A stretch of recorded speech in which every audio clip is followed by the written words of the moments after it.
Hello and welcome to the video. This is a quick video to talk about balancing props. Now, those of you that are flying 5-inch quads or less probably never had to do this, but those of us that fly fixed wings or maybe quads with larger props, and by larger props I mean anything over 7-inch typically, I would recommend that you balance the props, and that means that you'll end up putting usually a little bit of tape on one side, and that's going to help the vibrations that are created as the thing flies along. Now, if you've got away without having to balance your props until now, fantastic. But in this video, what I aim to do is to go through the process to balance both a two-bladed prop like this. This is something that would go on the back of things like a ZOHD dart, but also three-bladed props as well, because each of these, when they're swinging around, will produce a little bit of vibration. And that vibration, particularly with things like flight controllers, can be transmitted through the arms of the quad or the back of the plane into the flight controller and cause some weird things to happen. In the old days, we used to set up low pass filters, if those of you are old enough to remember that, to try and get around the issues that we had with vibration. And also, it could be taken up into the camera and give you what we used to call jello, which is that kind of rolling weird shutter effect where it kind of distorts the video. It can be tricky with analog, but very key when you're using HD, where there's a much larger chance of a little bit of vibration interfering with everything. Now, the normal way that everyone kind of gets into this is usually you have a problem and then you find a video like this. This is a remake of a video that I did a very, very long time ago. And that's now getting on for, as I'm recording this, 11 years old. So this is not a new thing by any stretch of the imagination. There is lots of people who have very dearly held opinions about how you should do this, what the process is, whether or not you should then dynamically balance it with a motor. In my experience, modern motors are balanced really nicely from the factory. So the only thing that's potentially going to cause a little bit of instability and vibration out on the arm of something like a quad, like this Armatan 7-inch build that I did recently, or the back of a plane, is going to be the prop. And that's because not all props are created equal. I don't know if you can see this on the video. Maybe if I can, the camera will pick that up. But there's like a nodule of plastic from where it's been injection molded. And that means not only the blades potentially going to have slightly different weights, but each side of the hub is too. And you have to take care of all of that to get rid of the problem. Now, to do this, you don't need a massive amount of really expensive kit. If you just have something like a screwdriver that will go through the middle of something like this prop, you can kind of hold it and use that as the way, so long as it's held level, to find out whether or not there is a heavy prop. Now on this one, I'm just spinning it around, and what we're looking for is it stopping in the same place every time? It's not. That's a good indication that this isn't horrifically unbalanced. But more commonly, once you start doing this a lot, you'll treat yourself to some kind of little device. This is a little cheap and cheerful thing that I had for a long time. Unfortunately, when I got it, I realized that when I used to spin it around, I made this little jig out of a bit of fiberboard, some bits of wood and a couple of neodymium magnets, and it just kind of fits in the middle. I found that it would always stop in the same place. This actual balancer wasn't balanced because it was cheap and cheerful off eBay. I've probably had this 15 years now at some point. So just be careful when you're buying these kinds of things. Just because you bought a balancer doesn't necessarily mean it's balanced. And you'll see that I've kind of shaved off all kinds of bits of metal so that it's balanced itself.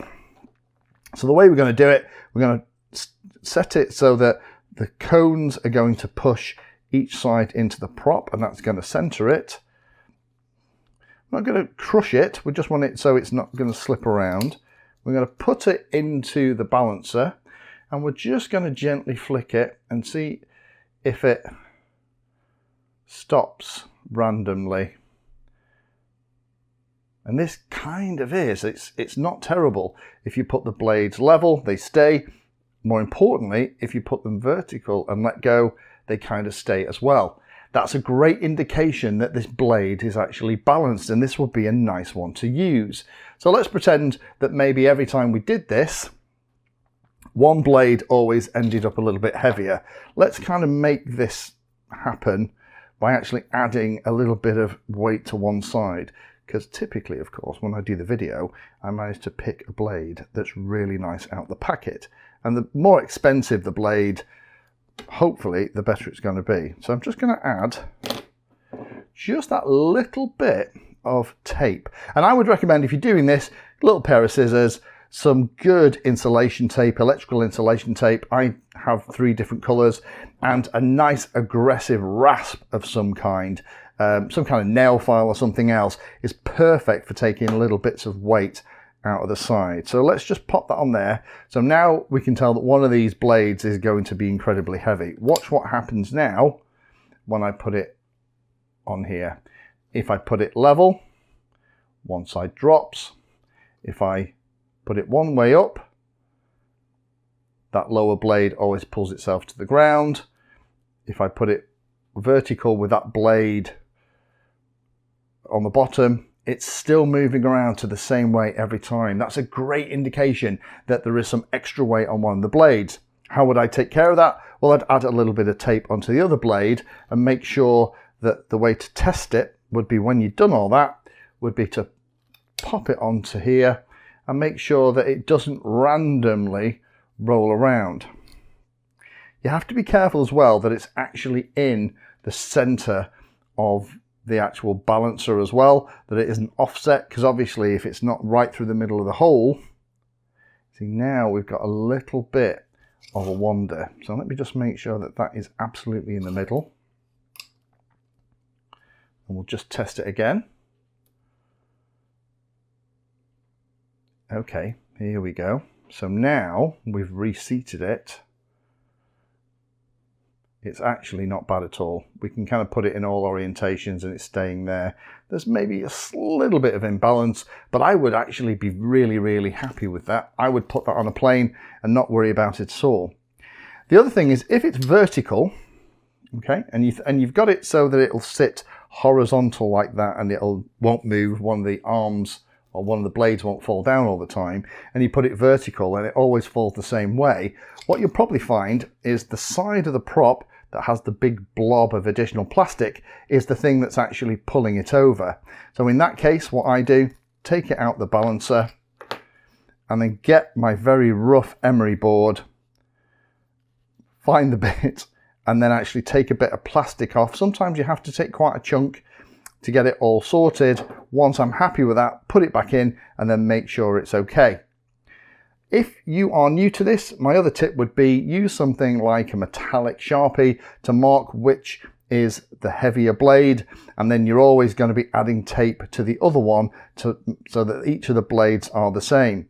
Other people do other things, like they kind of shave bits off blades and stuff like that.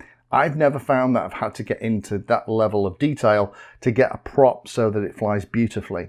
If you're ever flying around and a prop is making a lot of noise, you can hear it fluttering or vibrating as it's flying along, that is really a great indicator that one of two things has happened.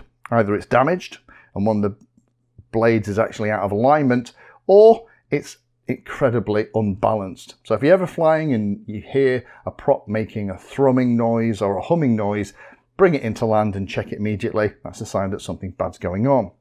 In terms of balancing a 3-bladed prop, it is so much easier because you don't have to worry about one side of the hub being heavier than the other, because by balancing the heavier blades, you kind of take care of that. So let's see how good this is. This is actually one of the Dow props. This is one of the old Nepal N1s. So again, we'll make sure it's centralized, pop it in, put it in the balancer, give it a gentle turn,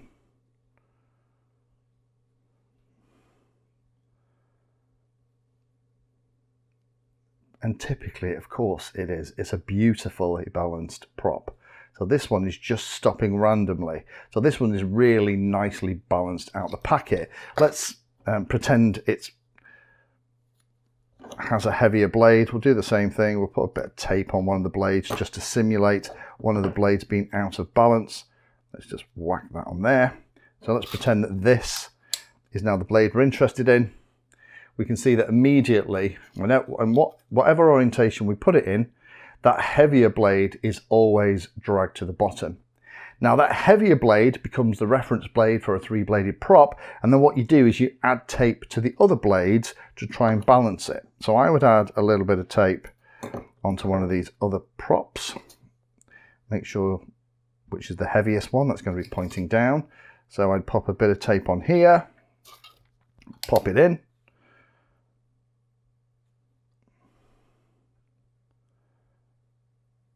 That's not bad because the top blade is pointing directly up, but we can see that those two blades are reasonable.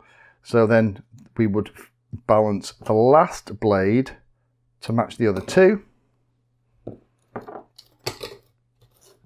So let me just double check. And again, you're not going to have the tape in real life. Okay, that's the lighter blade. So put a little bit of tape on the lighter blade as well. And we should be back to being pretty balanced. It should stop randomly. I should be able to put it in pretty much all the orientations and it'll stop. Now I would say that that bottom blade, see how that one's still dragging around, we're still end up on the same one. That blade is still slightly heavier than the other two. So if it's one that has tape on it, all I would do with that is just lift the back of the tape up, take a bit of that weight off with the scissors. It doesn't have to be a lot, a very small amount of weight will make a massive difference. Still not quite there, a little bit more off. And let's see if that's better.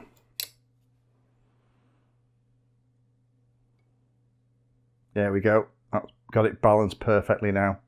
Now, in terms of where you put the tape, you're always going to put it over the leading edge of the blade and you're going to wrap it all the way round. So as the blade is turning, it's pushing the tape back onto the plastic. The other thing is as well is when you're doing the balancing, you could have a heavier piece of tape near the center of the blade, or you could have a lighter piece of tape out here. It'll still effectively give you the same balance that you need. I try and put tape round about the middle to the last, stay away from the edge. The reason is that as these particular blades like this get very, very thin, you tend to find that there isn't enough room to wrap lots of tape around. So that is how I would balance kind of blades, both 2-bladed and 3-bladed, for typically anything over 6 inches, but definitely 7 inches and more. Not only will it help with things like flight control or vibration and also help with things like jello in your camera, your motors are also going to thank you as well, because it means that that vibration isn't being pushed into the bearings, and the bearings and the motor will last a lot longer too. But hopefully that's shown you that actually it isn't particularly tricky. It's a bit of a skill like anything else. You need a bit of practice. You don't have to spend a fortune. Be careful if you get something like this cheap and cheerful from eBay. You know, invariably they come and they're not balanced themselves. So the first job you have to do is kind of just put them on the balancer and make sure that these things are not out of balance before you put the blades on. You can spend a lot of money on lots of expensive kit. Lots of people, once they've done kind of the blades and the hub balancing, will then put it on the motor and run it up. And in the old days where some of the motors were pretty horrific, you could find that just by rotating the blade on top of the motor and doing the nut back up, doing it kind of 45 degrees all the way round, you could find the sweet spot where when you ran the motor, it was super smooth and you kind of just put your finger down here as the motor was running just to kind of feel how much vibration was going on. But to be honest, do I do that? Nope, I've never felt the need to. Modern motors are pretty fantastic. And if you're getting blades from a decent manufacturer, they tend to be pretty good out the packet too. Classically, of course, for this video, I just pulled 2 out and they're both really well balanced. But occasionally, particularly if you're buying cheap and cheerful, but when you go for cheaper props, you'll probably find that you'll have one side that's heavier than the other because they're not really looking after their molds very well, or you'll have a big chunk of snotty plastic on one side of the hub that's pulling it out of balance as well. And doing that kind of stuff should mean you never have a problem with jello. Thank you for watching my video. Check out the playlist, and adding Pedantry 60 to your search terms will help you find my content. If you haven't done so already, please hit the like and subscribe button. It helps a lot. You can support the time I spend here answering questions and helping others by using the links in the video description.